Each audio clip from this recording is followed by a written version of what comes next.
La entrevista.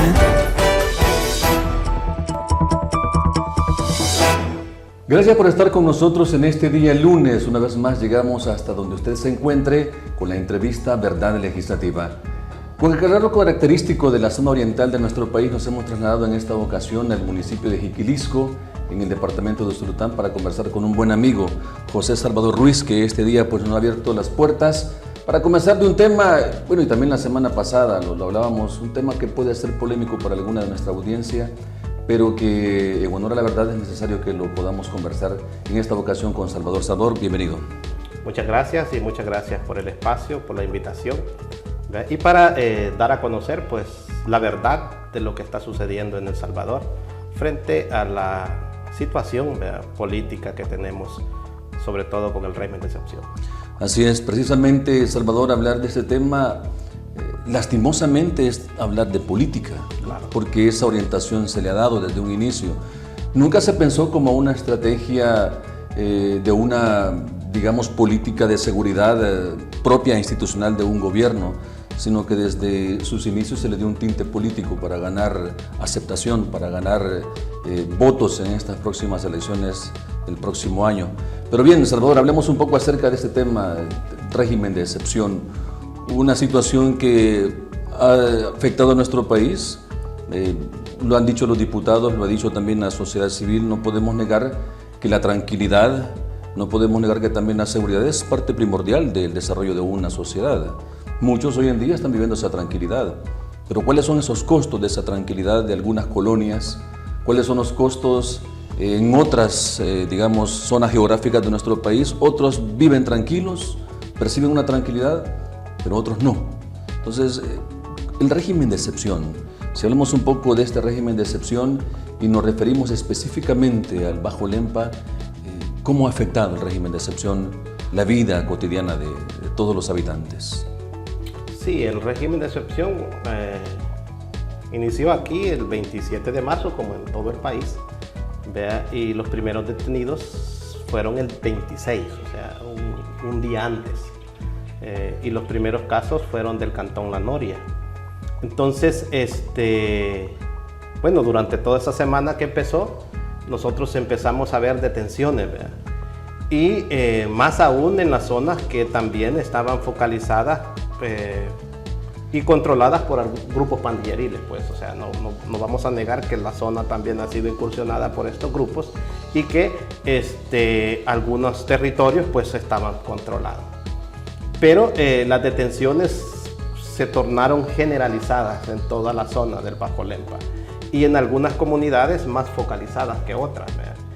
Y luego empezó a darse una cuestión, ¿verdad?, donde se estaban focalizando comunidades que no tenían presencia pandilleril.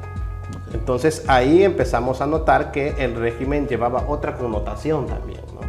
Entonces, y es lo que sucedió, ¿verdad?, en la comunidad de Amando López, ¿verdad?, un caso que fue bien sonado, donde nunca ha habido ahí presencia de pandilleros, pero la comunidad fue asediada, ¿verdad?, por militares y policías, dado que capturaron a los 8 jóvenes adolescentes, y esto pues ha marcado la comunidad. Pero a pesar de que el régimen de excepción, ¿verdad?, ha traído esa connotación de sembrar miedo en la zona, Sí. Sobre todo una zona que ha tenido características organizativas, pues, porque la mayoría y muchas comunidades se han asentado en esta zona en 1992, después de los acuerdos de paz. O sea, es una población que ha venido de resistir, de resistir la violencia de la guerra, ¿verdad?, y que han sido muchos de ellos exiliados, por ejemplo, en Honduras y en Nicaragua. Y estas comunidades hemos visto que han sido también focalizadas, ¿verdad? Por ejemplo, con el caso de Amando López, ¿verdad?, es una comunidad repatriada. Entonces, nosotros empezamos a notar que ahí había otra característica del régimen que también lleva esa connotación de empezarnos a desarticular, sobre todo la organización de base, pues. Sí. Entonces, la zona ha venido siendo afectada, ¿verdad?, no solamente porque se han detenido a personas, ¿verdad?, sino que lleva otros objetivos, ¿verdad? Sí, porque realmente una comunidad organizada, una comunidad que se une bajo las mismas convicciones, bajo los mismos objetivos, en algún momento puede también resultar no ser, digamos, o resulta incómoda muchas veces para alguien que se quiera lanzar a alguna alcaldía, alguien que quiera lanzarse a diputado. Bueno, la comunidad dice, no, porque esta persona no nos parece, son votos menos, ¿no? Así es, y sobre todo esa peculiaridad del régimen, ¿no? De sembrar miedo, terror. Y el Bajolempa ha sido un territorio donde se ha querido hacer eso, muy fuerte. O sea, y la gente tiene miedo, pues. O sea, no se puede negar, la gente tiene miedo de que lo vayan a sacar de su casa, de que si participe en alguna actividad, en alguna marcha, o se organiza, tiene miedo a ser detenido. Porque ese mensaje se ha lanzado, pues. ¿Vea? Entonces, tanto así que muchas organizaciones en el territorio se han paralizado, ¿no? Se han quedado paralizadas frente a esto, ¿no? Entonces, y no se ve por dónde puedan empezar a dar signos de reorganizarse, de vitalidad, de responder a las víctimas. Entonces, y en cuanto también a algunos temas sociales, ¿vea? Entonces, ha llevado como esa afectación a las comunidades para sembrar miedo, para desarticular, pero también directamente a las familias que han sido afectadas porque se les ha capturado algún familiar. Por supuesto que ha afectado tremendamente. Y le doy un dato, ¿verdad? Solo de la comunidad La Noria tenemos alrededor de 25 detenidos. 25. Solo de este cantón. De esos casos... Hay comunidades, por ejemplo, con Sisiguayo, ¿verdad? Que llevan como 19 detenidos.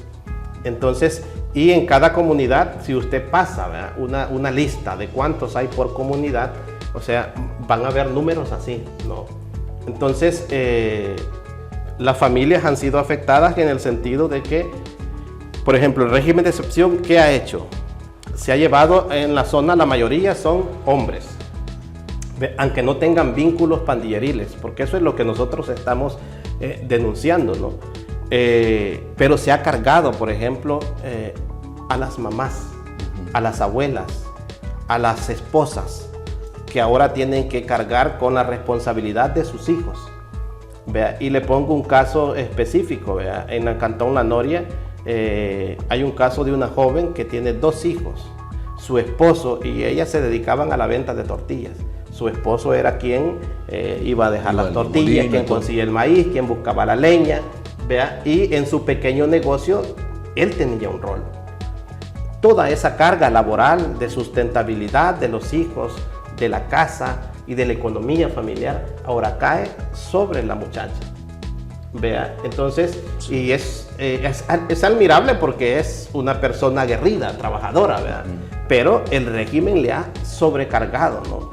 Entonces, y así muchas familias en la zona, vea que el régimen ha sobrecargado, sobre todo si es adulto mayor.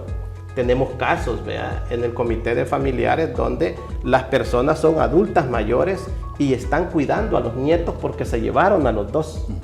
¿Vea? Entonces, esa afectación, ¿vea? Y un dato interesante, nosotros tratamos de pasar una encuesta, ¿vea? A los detenidos, a los casos que hemos documentado, y solo hemos logrado documentar 36 casos.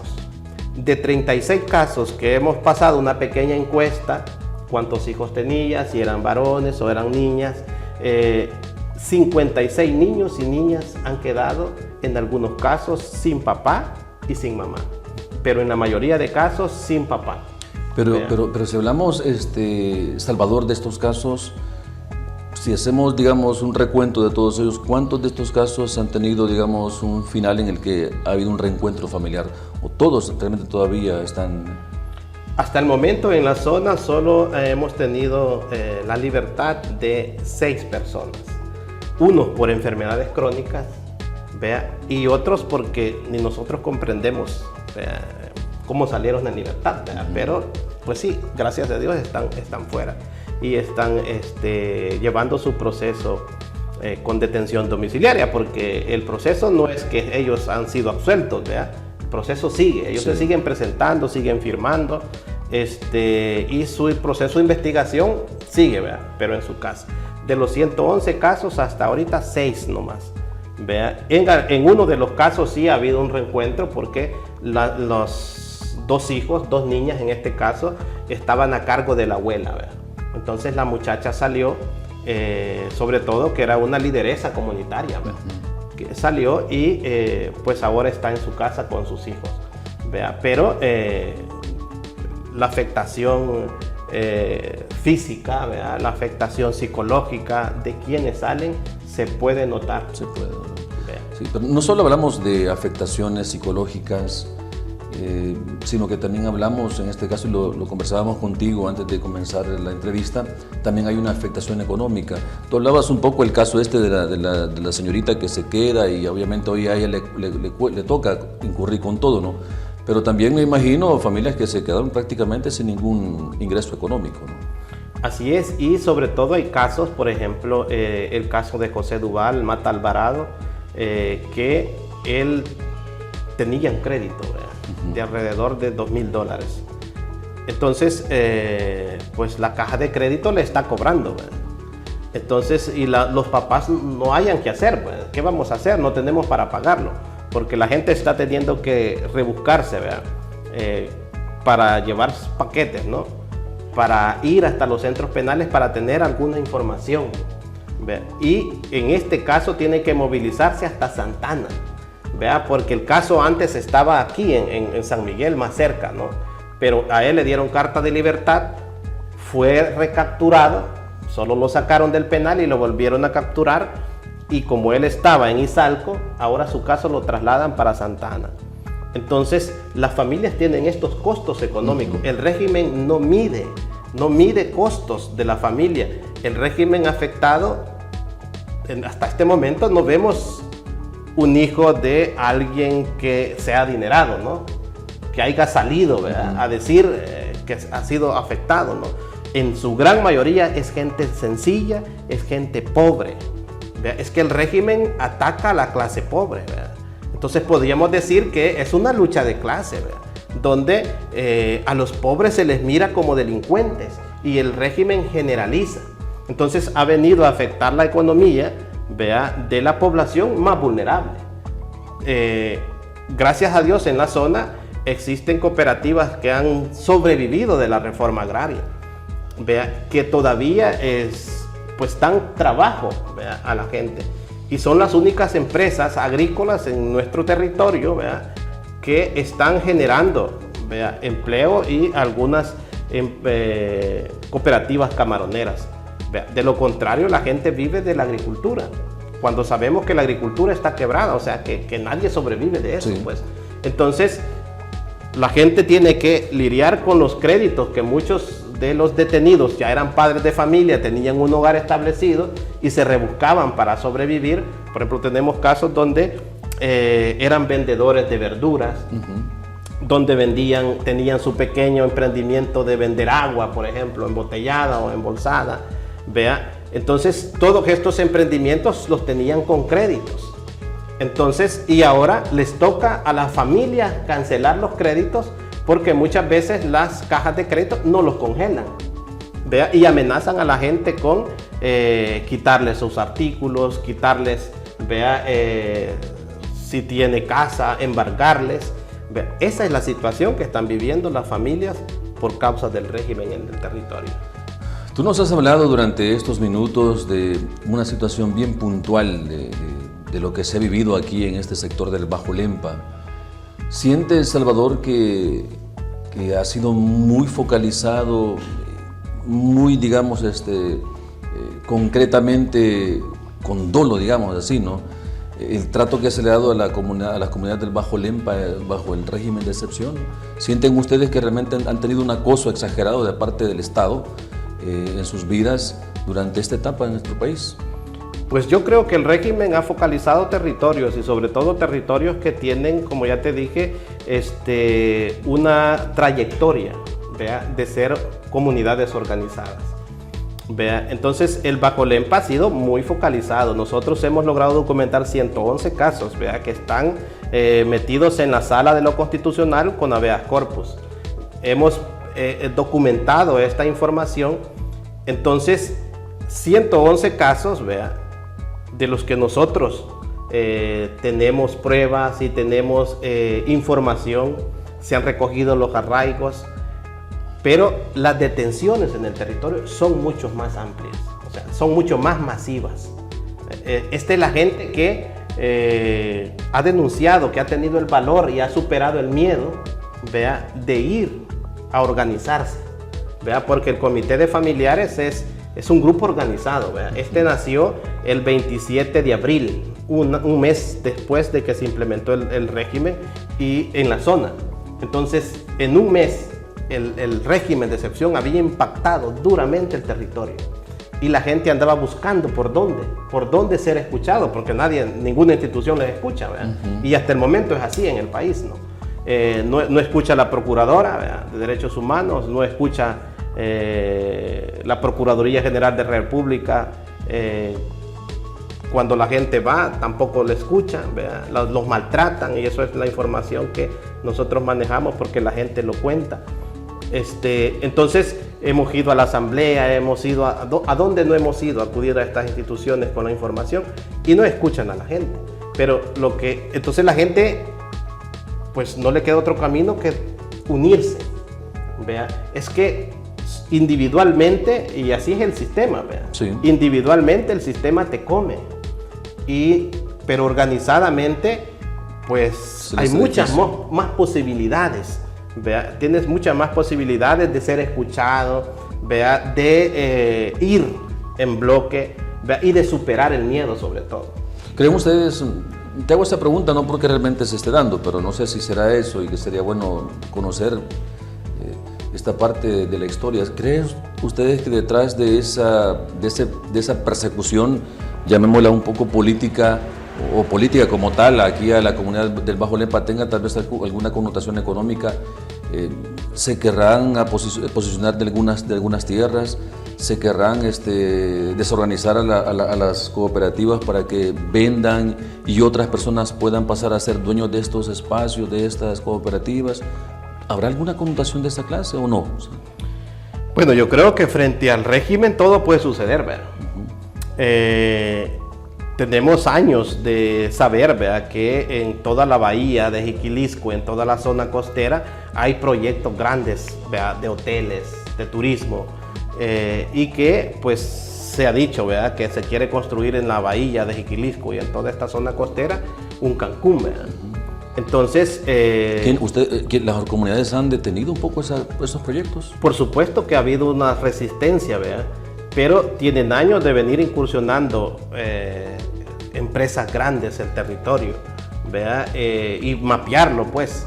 Si uno va a la zona costa, a San Juan del Gozo, ¿verdad?, a todas estas zonas, uno puede ver que hay casas de campo de gente rica, pues, porque un pobre no tiene una gran mansión ahí con regadío y con engramada y todo, ¿verdad? Entonces se puede notar que sí hay intereses de gente adinerada que tiene incluso sus casas de campo a la orilla de la bahía.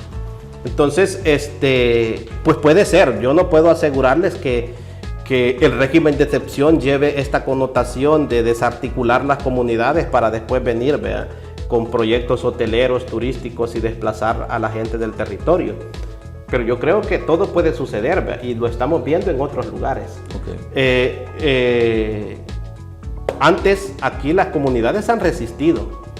Si ustedes se recuerdan, el Bajo Lempa fue un territorio que sonó mucho en el país, sí, por aquellas grandes inundaciones de la represa, ¿no? Entonces, con los gobiernos neoliberales de Arena. Entonces, ¿qué significaba eso? Asediar a la población, ¿vea?, para que la población abandonara el territorio, dejara libre estas tierras fértiles, ¿vea? Y eso la gente lo sabía. Por eso año con año soltaban la represa para que rompan las bordas y inundara a la gente. Entonces, la gente desde que llegó a esta zona ha sido duramente golpeada, ¿vea?, con políticas de amedrentamiento, de hostigamiento, ¿vea?, de manera sutil, pues. Entonces, eso paró, y eso paró en el 2011, la última inundación. En ese periodo estaba Mauricio Funes, vea, y por lo menos las comunidades fueron escuchadas en ese momento. La gente sabía que la inundación no se daba por naturalidad, se daba porque descargaban la represa de un solo. Y eso quedó evidenciado porque desde entonces pararon las inundaciones. Vea. Entonces había un asedio. Y uno se pregunta por qué los grupos armados pandilleriles incursionaron en la zona tan fácilmente, ¿vea? Y penetraron el territorio. Uno puede decir qué intereses oscuros hay detrás, ¿vea? Entonces yo creo que yo no te puedo asegurar, ¿vea?, que detrás de la política de Bukele, con el régimen de excepción, de amedrentar a las comunidades, de sembrar terror, de sembrar miedo y de buscar la desarticulación, vea, no venga después, vea, pues un hostigamiento para meter proyectos económicos que beneficien a empresas transnacionales en el país. Por ejemplo, hay un caso que está en una lucha por la tierra, que es la cooperativa de Normandía, que la comunidad eclesial de base también hemos acompañado. Entonces, pero el caso sigue su litigio, ¿verdad? Pero uno puede decir, bueno, entonces se busca desarticular, desorganizar, debilitar, ¿vea? Para que las comunidades y los pobres vayan cediendo. Pues sí, se vayan debilitando y así pues pueda ser mejor la penetración y expulsarlos de estas tierras, ¿verdad? Okay. Entonces eso puede suceder. Sí. Durante todo este tiempo atrás ustedes han trabajado, bueno, te he visto, Salvador, en diferentes espacios, luchando, trabajando con las familias afectadas, llevando los casos ante diferentes instancias, queriendo que realmente el Estado como tal cumpla el artículo número 1 de la Constitución de la República, que se les ha olvidado, ¿no? A veces hasta en son de broma en los programas he preguntado si realmente bajo esa premisa que quieren cambiar la Constitución de la República, querrán cambiar el artículo número 1. No sé, ¿verdad? Porque realmente no veo al Estado como tal preocupado y metido en todas las facetas de la vida del salvadoreño. Pero bueno, Salvador, tú y muchos otros que están contigo y muchas otras compañeras han hecho un esfuerzo grande. ¿Qué acciones están ustedes realizando para lograr que sus voces sean siendo escuchadas en nuestro país y sobre todo internacionalmente? ¿Qué acciones están haciendo para lograr todas esas batallas que están haciendo en este momento? Bueno, nosotros nuestra tarea es acompañar, ¿verdad? Escuchar a las víctimas de este régimen, porque nadie las ha escuchado hasta el momento. Entonces, y a raíz de eso, como ya te decía, se ha venido consolidando el Comité de Familiares Víctimas del Régimen de Excepción desde abril de 2022. Desde entonces, buscando juntos, vea, qué hacer, porque pues el régimen nos había pues limitado, ¿verdad?, en materia jurídica. O sea, no tienen derecho a un abogado, vean, de 72 horas los pasan a 15 días. Cuando nosotros sabíamos que también hay un poder judicial controlado. Pero no obstante, el régimen de excepción no prohibió, vea, lo que son los habeas corpus, vea, y que es una medida de protección para una persona detenida. Seguía siendo constitucional, entonces de ahí nos hemos agarrado. Vea, entonces nosotros bueno, con la gente podemos presentarlos, ¿no? Y se empezaron a llenar, vea, los habeas corpus. Y fuimos en grupo, vea, cada mes. El 15 de mayo fue la primera presentación de los primeros 11 casos. Y de ahí venimos presentando más casos, tanto así que llegamos a 111 casos, vea, presentados ante la Sala de lo Constitucional. Hemos documentado cada caso. Estos 111 los tenemos documentados y los hemos presentado con nombre de la persona detenida, su número de DUI, penal donde se encuentra detenido, comunidad donde fue detenido. Vea, toda esta información y el código del habeas corpus que ya se había presentado. Este documento, con todas esas características, lo hemos ido a presentar a la Asamblea Legislativa a la Corte Suprema de Justicia, a la Procuraduría de Derechos Humanos, lo hemos presentado a la Procuraduría General de la República, a todas las instituciones que tienen que ver con esto. En ninguna hemos encontrado respuesta. Y nosotros siempre hemos dicho, el comité siempre ha dicho, es que no tenemos problema con que los investiguen, por eso le estamos dando la información. Vea, información concreta, concisa, vaya a la comunidad donde lo detuvieron, investíguelo, y si no hay pruebas de las que el policía le puso en esa ficha, ¿por qué no lo dejan en libertad? O que pase su proceso de investigación en libertad. Vea, entonces, y muchos de los casos lo fueron a capturar, lo sacaron de sus casas, vea, sin ninguna orden judicial. Entonces, todo eso hemos hecho, hemos ido a las marchas, nos hemos tomado el puente de San Marcos Lempa, vea. Entonces, el comité ha venido haciendo una serie de acciones para tratar de ser escuchado. Y lo último que hemos hecho es que el 23 de enero presentamos una carta firmada por el comité a la Procuradora Defensora de Derechos Humanos Raquel Caballero. 23 de enero. Hasta esta fecha no hemos recibido respuesta. Vea, no hemos recibido respuesta que nos va a dar audiencia, porque le queremos presentar todos los casos debidamente documentados. Vea, las personas han estado, vea, llenando esta solicitud, vea, para comprobarle a la procuradora la inocencia de su detenido. Entonces, estas son las acciones que están pendientes, vea, que las instituciones del Estado escuchen a las familias, escuchen a los pobres, vea. Pero hasta este momento no tenemos respuesta de todas estas instituciones.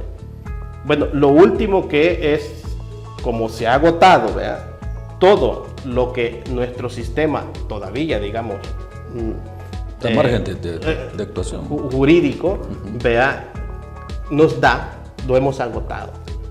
Entonces, ¿qué hemos tenido que hacer? Bueno, desde que inició el comité, también nos hemos hecho acompañar por personas conocedoras del derecho. Vea, y en este caso acudimos, vea, a Cristosal, que nos ha venido acompañando para darnos orientación. Vea, hemos recibido charlas sobre qué es el régimen, vea, sobre las garantías que se nos han quitado. Entonces, eso nos ha ido ayudando a conocer mejor, vea, qué es el régimen. Entonces, este viernes pasado, como ustedes sabrán, hemos hecho una rueda de prensa donde se han presentado ante la Corte Interamericana de Derechos Humanos 66 casos de detenciones y de arbitrarias y de violaciones graves a los derechos humanos en el territorio del Bajo Lempa y sus alrededores. Vea, estas demandas la han hecho el Comité de Familiares, porque hemos agotado, vea, en el país, vea, toda el camino jurídico, pues. Entonces, ahora no queda otra, vea, que ir fuera del país para ver si afuera nos escuchan, vea, porque aquí los espacios de escucha se han cerrado. Se agotaron. Se agotaron. Vea, nosotros, desde que inició esto, hemos decidido no solo acompañar para ir a hablar contra el gobierno, vea, para decir lo que el régimen está pasando, sino hemos tratado también de acompañar de manera jurídica, vea, a los familiares, porque muchas veces la gente es pobre, muchas veces no sabe leer, y si sabe leer pero desconoce de la ley, desconoce, vea, qué es un régimen. Entonces, defenderse frente a eso para gente empobrecida es bien difícil, sí, vea, es bien difícil. Entonces, las leyes no están hechas por los pobres, las leyes están hechas por gente intelectual, ¿verdad? Gente de corbata. Entonces, luchar contra ellos para los pobres es difícil. Entonces, sobre todo cuando no se les escucha. Entonces, esta es una medida que queremos agotar, ¿verdad? La demanda internacional, y esperamos que la Corte Interamericana pues nos resuelva, vea, escuche. Estamos en toda la disponibilidad, vea, para seguir acompañando y luchando frente a esta situación que está viviendo la población en nuestra zona. Bien, gracias Salvador por habernos acompañado en estos minutos. Sabemos de que el tema da para mucho más, Claro. pero también esperamos que en próximas ocasiones podamos seguir conversando contigo y también que en esta ocasión que podamos seguir conversando contigo ya haya una respuesta favorable para todos los familiares y las víctimas y haya un reencuentro de la familia salvadoreña en el marco de este régimen de excepción que tanto pues ha castigado a la familia salvadoreña, no a todos, pero sí a una parte. Por esta razón le invitamos a usted que nos está sintonizando, a usted que nos está viendo a través de las plataformas digitales, lejos de criticar, ¿no?, el mensaje que nosotros como fracción del FMLN y que también en este momento no estamos acá con compañeros del FMLN, sino que estamos buscando a la sociedad civil que está siendo afectada por el régimen de excepción, lejos de criticar, usted también debería de acompañar las luchas del pueblo. No sabemos en qué momento también a usted le puede afectar una situación como esta, acciones que los gobiernos hacen y que muchas veces van en detrimento de la sociedad salvadoreña. Salvador, sabemos que la situación es difícil, pero también hay una luz al final del camino. Tu mensaje final para la comunidad del Bajo Lempa y también para todas aquellas familias que están siendo afectadas por el régimen de excepción. En primer lugar, yo creo que para usted que está ahí, que nos está viendo, ¿verdad?, y que es víctima del régimen de excepción, no hay otro camino que la organización. Sola el régimen de excepción se la come, pero de manera organizada se puede luchar, se puede resistir y el Bajo Lempa, ¿verdad?, es una prueba de esto.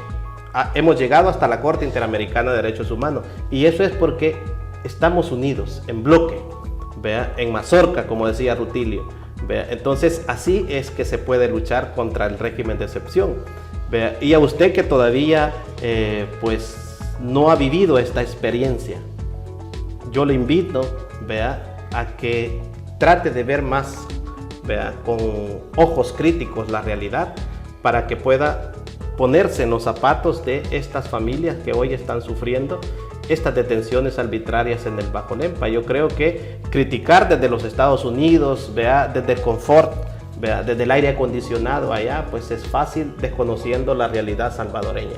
Entonces yo les invito a que pues tengamos esa apertura, ¿no?, por lo menos de escuchar.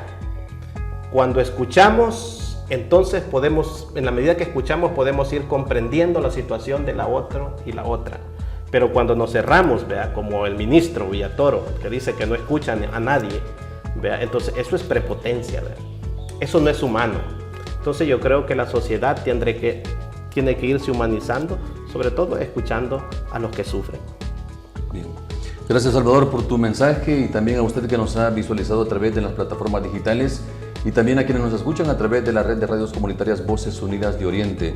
Hemos este día trasladado pues nuestra señal hasta aquí al Bajo Lempa y también nos hemos trasladado al departamento de nuestra querida compañera, ¿verdad?, Marlene Funes, y a nuestras compañeras también Blanqui y Virginia, que también pues viajan constantemente para su departamento, ¿verdad? Con este calorcito también nos acompañan en el trabajo parlamentario ya en la Asamblea Legislativa.